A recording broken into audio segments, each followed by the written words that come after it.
Welcome to लक्ष्य भेद। आज है 27 जनवरी 2021 और 27 जनवरी 2021 से संबंधित करंट अफेयर्स के जितने भी इम्पोर्टेंट क्वेश्चन हो सकते हैं हम इस वीडियो में चर्चा करेंगे। प्रत्येक प्रश्न आपको मुख्य तथ्य और मैप वाला जो प्रश्न होगा मैप के साथ में आपको दिखाया जाएगा। चलिए देखते हैं। क्वेश्चन देखने से पूर्व हम कल का अभ्यास प्रश्न देख लेते हैं। मैंने कल अभ्यास प्रश्न के तौर पर पूछा था, उत्तर प्रदेश का दूसरा डाटा सेंटर किस शहर में स्थापित किया जाएगा। तो भी उत्तर प्रदेश का दूसरा डाटा सेंटर ग्रेटर नोएडा में स्थापित किया जाएगा और यह उत्तर प्रदेश का दूसरा डाटा सेंटर होगा। यह 6 एकड़ ज़मीन में सेंटर बनेगा और इसमें जापानी कंपनी NTT लिमिटेड 1000 करोड़ रुपए का निवेश करेगी। इससे पहले हीरानंदानी समूह को 6000 करोड़ रुपए निवेश वाला डाटा सेंटर की स्थापना के लिए ग्रेटर नोएडा में ज़मीन दी जा चुकी है। तो इस तरीके से इस प्रश्न का जवाब भी सही है, ग्रेटर नोएडा। अब आज के प्रश्न देखते हैं। यदि वीडियो आपको अच्छा लगे तो आप इस वीडियो को लाइक, शेयर और सब्सक्राइब जरूर करें। चलिए प्रश्नों की तरफ बढ़ते हैं। आज का पहला प्रश्न है, हाल ही में दिवंगत धार्मिक नेता कल्बे सादिक को किस भारतीय नागरिक सम्मान से सम्मानित किया गया है। तो अभी दिवंगत नेता कल्बे सादिक को पद्म भूषण से सम्मानित किया गया है। यह भारत का तीसरा सबसे बड़ा नागरिक सम्मान है, इससे इनको सम्मानित किया गया है। अब ये कल्बे सादिक हैं, कल्बे सादिक को सम्मानित किया गया है। ये देखिए, यही हैं कल्बे सादिक और इन्हीं को पद्म भूषण से सम्मानित किया गया है। 72वें गणतंत्र दिवस की पूर्व संध्या पर केंद्र सरकार ने 119 लोगों को पद्म पुरस्कारों से नवाजने की घोषणा की है।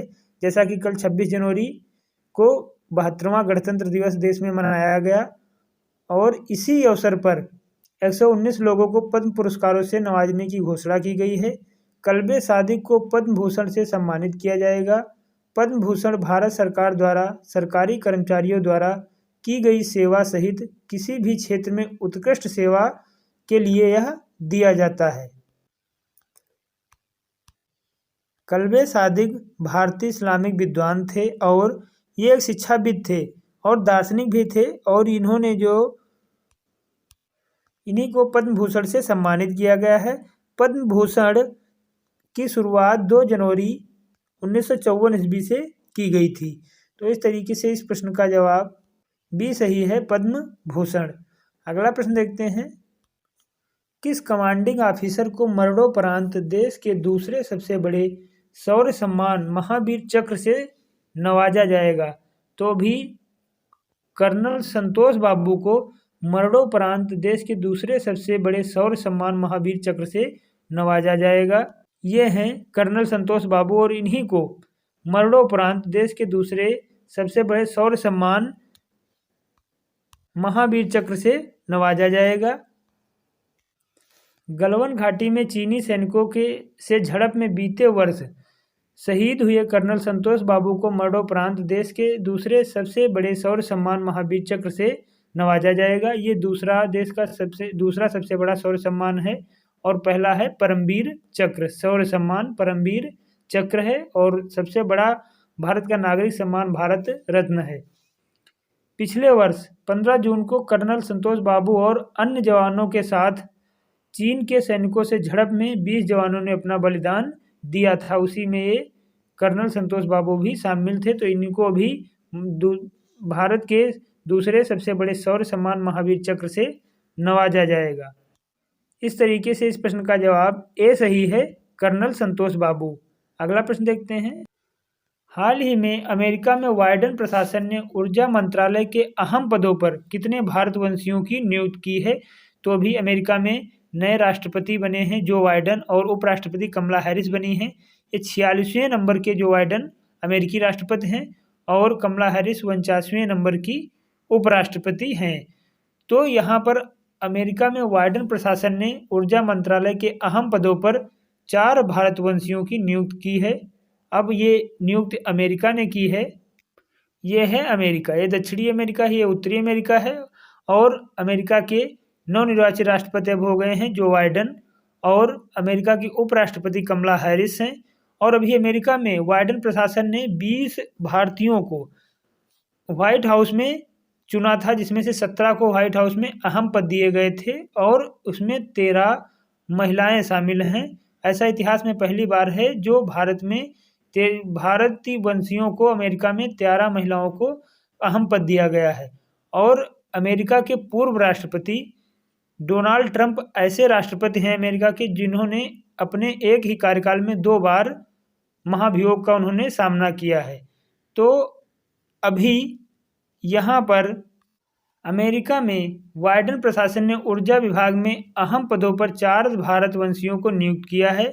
इसमें चीफ ऑफ स्टाफ के पद पर तारक शाह को नियुक्त किया गया है। वे इस पद पर पहुंचने वाले भारतीय मूल के पहले अमेरिकी बने हैं। इसके अलावा तान्या दास को ऑफिस ऑफ साइंस की चीफ ऑफ स्टाफ बनाया गया है और नारायण सुब्रमण्यम को ऑफिस ऑफ जनरल काउंसिल में विधिक सलाहकार के रूप में नियुक्त हुए हैं, जबकि सुचि तलाटी को जीवाश्म ऊर्जा से संबंधित विभाग ऑफिस ऑफ फासिस एनर्जी में चीफ ऑफ स्टाफ के पद पर नियुक्ति मिली है। तो इस तरीके से इस प्रश्न का जवाब सी सही है 4। नेक्स्ट क्वेश्चन देखते हैं। हाल ही में पर्यटन दिवस कब मनाया गया है? तो भी 25 जनवरी को पर्यटन दिवस मनाया गया है और 25 जनवरी को ही भारतीय मतदाता दिवस भी मनाया गया है। तो मतदाता दिवस के बारे में बताया गया था कि मतदाता दिवस 2011 से हर वर्ष 25 जनवरी को मनाया जाता है और भारत में निर्वाचन आयोग की स्थापना 25 जनवरी 1950 ईस्वी को हुई थी और प्रथम मुख्य चुनाव आयुक्त सुकुमार सेन थे। तो इस तरीके से इस प्रश्न का जवाब बी सी सही है। 25 जनवरी को पर्यटन दिवस भी मनाया गया है। अगला प्रश्न देख लेते हैं। हाल ही में किस देश के प्रधानमंत्री उखनागिन खुरेलसुख ने इस्तीफा दिया है? तो अभी मंगोलिया के प्रधानमंत्री उखनागिन खुरेलसुख ने इस्तीफा दिया है। ये देखिए, ये है मंगोलिया और यहीं के प्रधानमंत्री हैं उखनागिन खुरेलसुख। इन्होंने भी इस्तीफा दिया है। ये हैं मंगोलिया के प्रधानमंत्री उखनागिन खुरेलसुख, इन्होंने इस्तीफा दे दिया है और ये मंगोलिया के हैं। ये है मैप में मंगोलिया की राजधानी उलान बतौर है और मंगोलिया के प्रधानमंत्री तो अभी तक यही थे उखनागिन खुरेलसुख जिन्होंने इस्तीफा दे दिया है और यहाँ के राष्ट्रपति खलंतमागिन बटुला हैं और यहाँ की मुद्रा मंगोलियन तोंगोर्ग है। तो इस तरीके से इस प्रश्न बी सही है मंगोलिया। अगला प्रश्न देखते हैं। हाल ही में जयश्री रमैया ने खुदकुशी की है, वे कौन थी? तो अभी जयश्री रमैया ने खुदकुशी की है, ये एक अभिनेत्री थी, इन्होंने भी खुदकुशी की है। ये थी जयश्री रमैया, इन्होंने खुदकुशी की है। ये कन्नड़ अभिनेत्री थी और कन्नड़ के बिग बॉस संस्करण की प्रतिभागी रही हैं। जयश्री रमैया ने खुदकुशी कर ली है क्योंकि ये अवसाद यानी कि डिप्रेशन से पीड़ित थी और ये इनका इलाज चल रहा था। तो इस तरीके से इस प्रश्न का जवाब बी सही है, अभिनेत्री। अगला प्रश्न देखते हैं। अगले महीने होने वाले हिंद महासागर के रक्षा मंत्रियों की कॉन्क्लेव यानी कि गुप्त सभा की मेजबानी कौन करेगा? तो अगले महीने यानी कि फरवरी में होने वाले रक्षा मंत्रियों की कॉन्क्लेव गुप्त सभा की मेजबानी भारत करेगा। भारत के रक्षा मंत्री श्री राजनाथ सिंह इस सभा की मेजबानी करेंगे। ये हैं भारत हमारे देश के रक्षा मंत्री राजनाथ सिंह। यही अभी अगले महीने हिंद महासागर के रक्षा मंत्रियों के कॉन्क्लेव सभा की मेजबानी करेंगे। भारत के रक्षा मंत्री श्री राजनाथ सिंह हिंद महासागर क्षेत्र के रक्षा मंत्रियों की कॉन्क्लेव की मेजबानी करेंगे। हिंद महासागर क्षेत्र में शांति, समृद्धि और स्थिरता लाने के मकसद से इसका आयोजन किया जा रहा है। यह आयोजन 3 से 5 फरवरी तक बेंगलुरु में होगा। तो इस तरीके से इस प्रश्न का जवाब ए सही है, भारत। अगला प्रश्न देखते हैं। 24 जनवरी को बाल बालिका दिवस के अवसर पर उत्तर प्रदेश सरकार ने किस कार्यक्रम की घोषणा की है? तो अभी 24 जनवरी को बाल बालिका दिवस यानी कि राष्ट्रीय बाल बालिका दिवस मनाया गया है। इसके अलावा 24 जनवरी को ही इंटरनेशनल एजुकेशन डे भी मनाया गया है और ये बाल बालिका दिवस भी इसी दिन मनाया गया, क्योंकि इसी दिन 24 जनवरी 1966 ईस्वी को श्रीमती इंदिरा गांधी जी भारत की प्रथम महिला प्रधानमंत्री बनी थी, और ये 2008 से मनाया जाता है।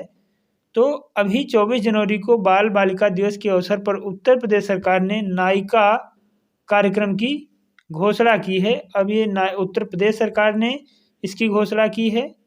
ये देखिए मैप में, यही है उत्तर प्रदेश। इसी ने भी बालिका दिवस पर नायिका कार्यक्रम की घोषणा की है। उत्तर प्रदेश की राजधानी लखनऊ है, और लखनऊ गोमती नदी के किनारे है। उत्तर प्रदेश के मुख्यमंत्री योगी आदित्यनाथ हैं, और उत्तर प्रदेश की राजधानी की राज्यपाल आनंदीबेन पटेल हैं। उत्तर प्रदेश के प्रमुख पार्कों में दुधवा राष्ट्रीय उद्यान यानी दुधवा नेशनल पार्क यहाँ का प्रमुख पार्क है, और वन्य जीव अभ्यारण्य यानी कि वाइल्ड लाइफ सेंचुरी में चंद्रप्रभा वन्य जीव अभ्यारण्य, करदनिया घाट वन्य जीव अभ्यारण्य, किशनपुर वन्य जीव अभ्यारण्य और महावीर स्वामी वन्य जीव अभ्यारण्य उत्तर प्रदेश में ही हैं। तो इस तरीके से इस प्रश्न का जवाब। बाल बालिका दिवस के अवसर पर 24 जनवरी को उत्तर प्रदेश सरकार ने नायिका नामक कार्यक्रम की घोषणा की है, जिसके अंतर्गत मेधावी लड़कियों को एक दिन के लिए जिला प्रमुख पद को संभालने का मौका दिया जाएगा। तो इस तरीके से इस प्रश्न का जवाब ए सही है, नायिका। अगला प्रश्न देखते हैं। हाल ही में डॉक्टर राजेंद्र कुमार भंडारी को किस पुरस्कार के लिए चुना गया है? तो अभी डॉक्टर राजेंद्र कुमार भंडारी को सुभाष चंद्र बोस आपदा प्रबंधन पुरस्कार 2021 के लिए चुना गया है। अब डॉक्टर राजेंद्र कुमार भंडारी को चुना गया है। ये हैं डॉक्टर राजेंद्र कुमार भंडारी, और इन्हीं को भी सुभाष चंद्र बोस आपदा प्रबंधन पुरस्कार 2021 के लिए चुना गया है। वर्ष 2021 के लिए डॉक्टर राजेंद्र कुमार भंडारी को सुभाष चंद्र बोस आपदा प्रबंधन पुरस्कार 2021 के लिए चुना गया है। इस पुरस्कार की घोषणा नेताजी सुभाष चंद्र बोस की जयंती पर हर साल 23 जनवरी को की जाती है, और इस बार नेताजी सुभाष चंद्र बोस जी की 23 जनवरी को 125वीं जयंती मनाई गई है। इस पुरस्कार में 5 लाख रुपए और एक नगद प्रमाण पत्र दिया जाता है। डॉक्टर राजेंद्र कुमार भंडारी को भारत में सामान्य भू खतरों और विशेष रूप से भूस्खलन पर वैज्ञानिक अध्ययनों की नींव रखने के लिए इस पुरस्कार के लिए चुना गया है। तो इस तरीके से इस प्रश्न का जवाब सी सही है, सुभाष चंद्र बोस आपदा प्रबंधन पुरस्कार 2021। अगला प्रश्न देखते हैं। हाल ही में डिजिटल मतदाता आईडी कार्ड किसने लॉन्च किया है?